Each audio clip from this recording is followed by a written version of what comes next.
அவைகளை புசிக்கிற விஷயத்தை பற்றி உலகத்திலே விக்கிரகமானது ஒன்றுமில்லை என்றும் ஒருவரை அன்றி வேறொரு தேவன் இல்லை என்றும் அறிந்திருக்கிறோம். அப்படின்னா இங்க பவுல் என்ன சொல்றாரு, விக்கிரகங்கிறது ஒண்ணுமே கிடையாது. இப்பொழுது உங்களுக்கு ஒரு கேள்வி எழும்பும், ஏடா பவுல் விக்கிரகம்ங்கிறது ஒண்ணுமே இல்லைன்னு சொல்றாரு, இன்னொரு இடத்துல விக்கிரகம்னு சொல்றாரு. ஆனால் உங்களுக்கு ஒரு குழப்பம் ஏற்படும்.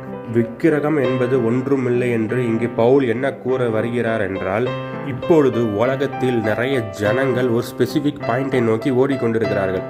உதாரணத்துக்கு, ஒரு சிலை வழிபாடு முன்பதாக நின்று கொண்டு எனக்கு குழந்தை பாக்கியம் கிடைக்க வேண்டும், இல்லை வேறு ஏதாவது பாக்கியம் வர வேண்டும், ஏதாவது ஆசீர்வாதம் வர வேண்டும் என்று அந்த இடத்திற்கு போய் நான் பண்ணினால் அது கிடைத்துவிடும் என்று நம்பி ஓடுகிறார்கள் அல்லவா? அப்படி ஓடுகிறதுனால உங்களுக்கு ஒரு பிரயோஜனமும் இல்லை, அது ஒன்றுமே கிடையாது என்பதுதான் பவுல் இங்கே மென்ஷன் பண்ணுகிறார். அடுத்த ஒரு உதாரணம் கூறுகிறேன். இப்பொழுது கிறிஸ்தவர்கள் நாலுமாவடை நோக்கி ஓடிக்கொண்டிருக்கிறார்கள். நாலுமாவடியில் போய் ஜெபித்து விட்டால் என் குழந்தை பாக்கியம் கிடைத்துவிடும், அங்கு அற்புதம் நடந்துவிடும் என்று ஓடிக்கொண்டிருக்கிறார்கள் அல்லவா?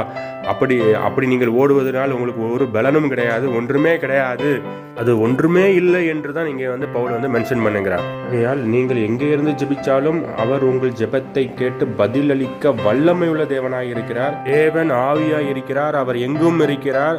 அவரை நீங்க எங்கும் தொழுது கொள்ளலாம். அவரை எங்கே இருந்து அவரை நோக்கி ஜெபித்தாலும் அவர் உங்கள் ஜெபத்தின் சத்தத்தை கேட்க வல்லமை இருக்கிறார் என்கின்ற சத்தியத்தை தான் பவுல் அங்கு கூறிக்கொண்டிருக்கிறார். இதுதான் புதிய உடன்படிக்கையுடைய சத்தியம். ஆனால் இவர்களோ பழைய உடன்படிக்கை போதனையை போதித்து விசுவாசிகளை ஆகிய உங்களை வஞ்சித்துக் கொண்டிருக்கிறார்கள். அடுத்தது என்ன கூறுகிறார், ஒருவரை அன்றி வேறொரு தேவன் இல்லை என்றும் அறிந்திருக்கிறோம்.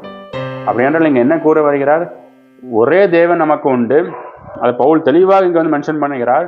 அந்த ஒரே தேவனை தவிர 2, 3, 4 நீ வைத்துட்டனா அதுதான் விக்கிரகம் என்பதுதான் வேதம் கூறுகிறது. இப்பொழுது பிற மதஸ்தவர்களும் அப்படி பல தெய்வங்கள் இருக்கிறார்கள் என்று சொல்லிதான் ஒவ்வொரு இடத்துலயும் ஒவ்வொரு விக்கிரகத்தை வைத்திருக்கிறார்கள். இங்க ஒரு விக்கிரகத்தை வைத்திருப்பார்கள், அங்க ஒரு விக்கிரகத்தை வைப்பார்கள், இது ஒரு கடவுள் அது ஒரு கடவுள் என்று வைத்திருப்பார்கள். அப்படி என்றால் அதுதான் விக்கிரகம் என்பதை தான் பவுல் இங்க கூறுகிறார். ஒரு தேவன் இல்ல, 2 தேவன், 3 தேவன், திரியேக தேவன், திரித்துவ தேவன், தேவன் திரியேகராய் தான் இருக்கிறார் என்று யார் யார் விசுவாசிக்கிறார்களோ, யார் நம்புகிறார்களோ அவர்கள் எல்லாரும் விக்கிரக ஆராதனை பண்ணுகிறார்கள் என்பதை தான் இந்த வசனம் கூறுகிறது. அதனாலதான் வேத வசனம் கூறுவது, ஒரே தேவன் இருக்கிறார், அந்த தேவன் உனக்குள்ளே இருக்கிறார், அந்த தேவனை தேடி நீ அங்கேயும் இங்கேயும் போக வேண்டாம். இவர்கள் அங்கு ஒரு தேவன் இங்கு ஒரு தேவன் ஒவ்வொரு இடத்துலயாக ஒவ்வொரு கட்டடங்களையும் ஒவ்வொரு விக்கிரகத்தையும் வைத்திருக்கிறார்கள் என்றால் இவர்கள் மறைமுகமாக என்ன காட்டுகிறார்கள், பல தேவன்கள் இருக்கிறார்கள் என்பதை தான் காட்டுகிறார்கள். அதனால் வேத வசனம் நமக்கு என்று கூறுகிறது, தேவன் ஆவியாக இருக்கிறார், அவர் நமக்குள்ளே இருக்கிறார்.